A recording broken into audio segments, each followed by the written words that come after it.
दोस्तों, क्या आपको पता है महिला के पेट में बच्चा कैसे बनता है और ये कैसे पता करे कि पेट में लड़का है या लड़की? और क्या आपने ये सोचा है कि पेट में बच्चे के 3 महीने बाद अबॉर्शन क्यों नहीं किया जा सकता और कौन सा समय प्रेगनेंसी के लिए सही रहता है? और क्या आपको पता है केसर खाने से बच्चे गोरे क्यों होते? सबसे पहले हम ये जानते हैं कि प्रेगनेंसी के लिए सबसे सही समय कौन सा होता है। दरअसल इसे साइंस में ओव्यूलेशन कहा जाता है। ये पीरियड्स के 6 से 14 दिन के बीच में होता है, यानी इसके 1-2 दिन पहले संबंध बनाने से प्रेग्नेंट होने की संभावना बहुत ज्यादा होती है।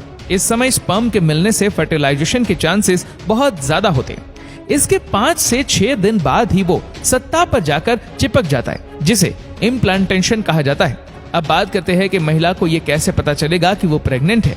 दरअसल अगर पीरियड्स के चौथे हफ्ते बाद भी दोबारा पीरियड्स नहीं आते तो प्रेगनेंसी का टेस्ट करना चाहिए। जैसे जैसे भ्रूण का विकास होता है उसके आसपास पानी की एक थैली बनने लगती है जो बच्चे के लिए तकिए का काम करती है।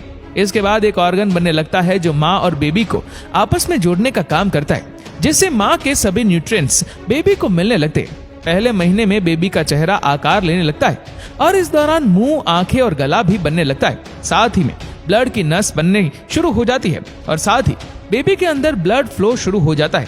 पहले महीने में बच्चे का साइज एक चावल के दाने से भी छोटा होता है। दूसरे महीने में चेहरा और भी क्लियर होने लगता है। चेहरे के दोनों तरफ कान भी बनने शुरू हो जाते हैं और बच्चे की हड्डियां बननी शुरू हो जाती है। इसके 6ठे हफ्ते में बच्चे का दिल भी धड़कना शुरू हो जाता है। इसके बाद दिमाग और फाइनल कोड बनने वाली न्यूरल ट्यूब बन जाती है, जिससे बच्चे को छूने का एहसास होने लगता है।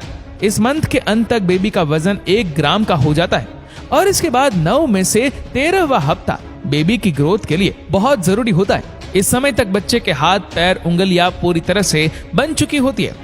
इस महीने के अंत तक हार्ट, आर्टरी और यूरिनरी सिस्टम काम करना शुरू कर देता है और इस फेस में बेबी आंखें चढ़ाना और मुंह बनाने जैसे एक्सप्रेशन देने लगता है। अब बेबी के विकास होने का पहला चरण 3 महीने में पूरा हो जाता है और इसीलिए अबॉर्शन के चांसेस खत्म होने लगते हैं। तीसरे महीने के लास्ट में बेबी का वजन 4 ग्राम तक हो जाता है। अब इसके बाद सिर्फ माँ ही नहीं बल्कि बच्चा भी माँ से जुड़ा हुआ महसूस करने लगता है और इसीलिए डॉक्टर तीसरे महीने के बाद अबॉर्शन की सलाह नहीं देते।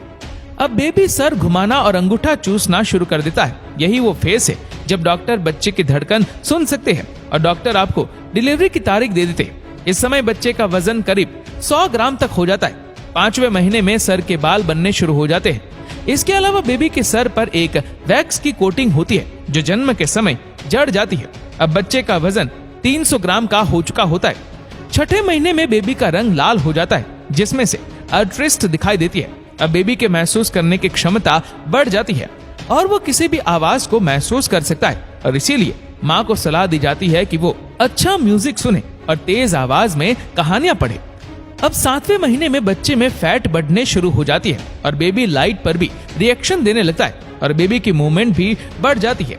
अब 8वें महीने में बेबी और भी मैच्योर होता चला जाता है और दिमाग का विकास बहुत तेजी से होता है। इसमें फेफड़ों के अलावा सभी शारीरिक अंगों का विकास हो चुका होता है और बेबी अक्सर किक भी मारता है। इस महीने में बेबी करीब 2000 ग्राम का हो चुका होता है और लंबाई 42 सेंटीमीटर होती है। 9वें महीने में बच्चे के फेफड़े भी पूरी तरह से बढ़ चुके होते और इसी के साथ साथ आंखें झपकाना, सिर घुमाना, हाथ से पकड़ना, ये सभी चीजों की क्षमता भी बढ़ने लगती है। अब इस महीने में पेट में जगह कम होने की वजह से बेबी की मूवमेंट कम होने लगती है। इस समय बच्चे का वजन करीब 2.5 किलो तक का हो जाता है और इसके बाद ही जब डिलीवरी का समय आता है तब माँ को दर्द होना शुरू हो जाता है। अब बेबी पूरी तरह से बाहर आने के लिए तैयार होता है। जन्म के समय नॉर्मल सिचुएशन में बेबी का सर पहले बाहर आता है और फिर धीरे धीरे बाकी का शरीर भी बाहर आ जाता है। इसके बाद बच्चे और माँ के बीच की नाड़ी को काट दिया जाता है और इस तरह एक बच्चे का जन्म किसी माँ के पेट से होता है।